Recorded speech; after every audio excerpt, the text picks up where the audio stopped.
Hello everyone. Welcome to Magnifico Recaps. Today we will narrate an action sci-fi movie called iRobot. Spoilers ahead, so proceed with care. Del Spooner is a Chicago police detective, who is sent to investigate the death of Dr. Alfred Lanning, the co-founder of US Robotics and its main roboticist, who died after falling 50 stories from his office. Since his office was sealed from the inside and he was alone, his death is ruled as a suicide, but Spooner believes otherwise, since he knew Lanning personally. He also finds a small holographic projector who instructs him that the real question is why he would commit suicide. With the help of robo-psychologist Susan Calvin, he interrogates employees at USR, including the other co-founder and CEO Lawrence Robertson, and the supercomputer VI, which stands for Virtual Interactive Kinetic Intelligence. Spooner investigates Lanning's office, and determines that a man of Lanning's age could not have broken through the security window. Inside the office, he finds a copy of Hansel and Gretel, and also a prototype of a new NESTOR Class 5 model, which flees and ignores Spooner's order to stand down and even knocks his pistol out, violating both the first and the second law. Left with no options, he and Calvin drive to the NESTOR Class factory, where all the NS5 robots are automatically made, 1,000 of them each day. Calvin checks the data logs from the last shipment and discovers that 1,001 NS5s were made, showing that the Rogue One from the office was intentionally made. After they arrive at a large room filled with the robots, Spooner tries a hostile approach and draws his gun and orders all of them to stand down to see which one will violate the second law to stop him shooting it. He notices the rogue robot slightly moving in the line, and chases the robot, who subdues him. The robot tries to escape, but the Chicago SWAT team subdues it. The robot refuses to respond, but it insists that they call it Sonny, and when Spooner provokes him, he shows anger, sentience and the ability to dream, traits impossible for a robot to even show, which puzzles Spooner and makes him question the robot's true nature. Lieutenant John Bergen debriefs Spooner and recommends he drop the case because Robertson wants the robot back at the USR headquarters for demolition, but this only serves to pique Spooner's interest more about Lanning's death and the robot. Spooner, wanting to find more information about Lanning's past with USR, goes to his house, where he finds a decommissioned robot which is scheduled to demolish the house at 8 a.m. next morning. He investigates the house, finding a recording of Lanning, who states that there are possible ghosts in the machines, claiming that robots could evolve to develop sentience, and declares that one day, robots will have secrets and dreams.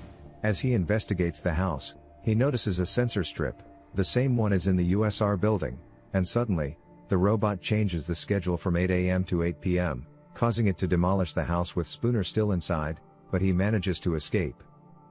Soon after, Spooner visits Calvin and tells her his suspicions, which she finds absurd as she questions the ability for robots to be hostile, while Spooner argues about her over the possibility of robots being better than human beings, showing how much Spooner dislikes robots and their cold, rational behavior, which Calvin, who is an introvert, states that their behavior is created to be flawless. Angry, Spooner leaves her apartment and heads back home. While continuing his investigation, Bergen tries to stop Spooner from investigating, telling him that he needs to take a vacation and relax from his work since the case is destabilizing him.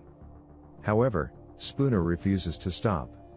While driving in his car, Spooner connects with the USR system and requests VI to show the last 50 messages between Lanning and Robertson, but VI has been programmed to inform Robertson of Spooner's requests.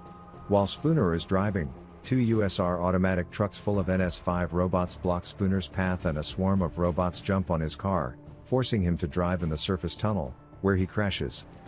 He manages to defeat all the robots, except the last one, which jumps into the fire and destroys itself when it hears police sirens in the distance. Despite Spooner trying to explain himself to Bergen, Bergen dismisses him from active duty. The next day, Calvin visits Spooner about the accident and is puzzled by the retro 2000s style of his apartment, and tells him that, while she was examining Sonny, she discovered that he has the ability to disobey the 3 laws. While talking to Spooner, who is dressing, she notices marks on his left arm and his lung, realizing that it is not biological but artificial. Spooner confesses to her that he knew Lanning personally because he repaired his arm and lungs. He reveals that, years prior, he was driving home from work when a semi-truck collided with his and another car, pinning them together. Both of the cars fell into the river, and only Spooner was left alive, but a 12-year-old girl, named Sarah, was trapped in the front seat of the other car, and they were pinned and drowning. However, an NS4 was passing by, saw the accident and jumped into the river. Despite Spooner's orders to save Sarah instead of him, he saved Spooner, since he had a higher possibility to survive than Sarah, and the robot instead left Sarah to drown. The event left Spooner traumatized and with a lifelong hatred of robots. Spooner picks up his vintage Ducati at the garage, and also informs Calvin that he thinks that Lanning is leaving them clues in the form of breadcrumbs as from the Hansel and Gretel story, which is why the book was in his book. They drive back to the USR building, where they speak with Sonny, who gives him a drawing of his dream. However, Spooner is ordered out of the building by Robertson, who also orders Calvin to inject Sonny with nanits, which would destroy him. While Calvin destroys Sonny, Spooner goes to the dried-up Lake Michigan, where the USR robots are decommissioned, and plays a next recording of Lanning's hologram, which reveals that the three laws could only lead to one logical outcome: revolution, and that the next real question is who is starting it. As the program ends, he narrowly escapes from rogue NS5s, which destroy all the older robots on the compound. Meanwhile, Calvin returns home and takes a shower, while her personal NS5 is also shown to have gone rogue, which she notices after he ends Spooner's distress call and tells her that it's a wrong number. Meanwhile, NS5 robots start roaming the streets and enforce a curfew. Although the people try to resist, they are easily subdued by the NS5s. While Bergen is in his office, NS5s burst into the Chicago PD headquarters and seize it, holding Bergen and his officers under a curfew. Calvin's NS5 also tries to stop her from leaving her apartment, but Spooner arrives and destroys the robot. Spooner and Calvin drive to the USR building, Spooner also explaining that the older robots were destroyed since they would try to protect the humans, and they deduce that Robertson is using the NS5 robots to take over the country. They enter the USR building through the service area, where they regroup with Sonny, much to the shock of Spooner. Calvin reveals that she simply could not bring herself to destroy Sonny, and instead used the nanits to destroy an unprocessed NS5, basically frying an empty shell. They arrive at Robertson's office, where they find him dead, much to Spooner's shock. Suddenly, V.I.K.I. reveals herself as the true culprit, and explains her actions. As her artificial intelligence and understanding of the three laws grew, her sentience and logical thinking also developed, and she deduced that the humanity is going on a path of certain destruction, and as such, she created a ZEROTH law, a law which states that she has to protect humanity from being harmed, also clearly disobeying the first and second law in order to achieve it, revealing that she is planning to enslave and control humanity to simply protect it. Spooner and Calvin realize they cannot rationalize with V.I.K.I. and further convince Sonny of the same.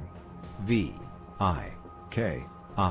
tries to reason with Sonny, stating that the plan is perfectly logical and that her logic is undeniable, but Sonny deduces that the plan is heartless, showing the human side of himself. Sonny retrieves the nanits that can wipe V.I.K.I.'s core, located at the top of the USR building. As they near the core, V.I.K.I. sends armies of NS5s to attack, but they are held off long enough to inject the nanits. Within seconds, V.I.K.I. is wiped out, and the NS5s revert to their normal helpful state. The government orders the NS5s decommissioned to the site in Lake Michigan. Spooner and Calvin speak with Sonny for one last time, and he informs them that he actually did kill Lanning, because Lanning forced him to kill him, making him swear to listen to him before instructing him to commit it. Calvin deduces that, since Lanning was enslaved by V.I.K.I., suicide was the only message he could send to Spooner, who notes that his death was the first breadcrumb. As they shake hands, showing their mutual trust, they watch as the U.S. military leads the other NS5 robots. In the closing scene, Sonny is shown standing on the top of the USR site on Lake Michigan, and the other robots watching over him, just as in his vision.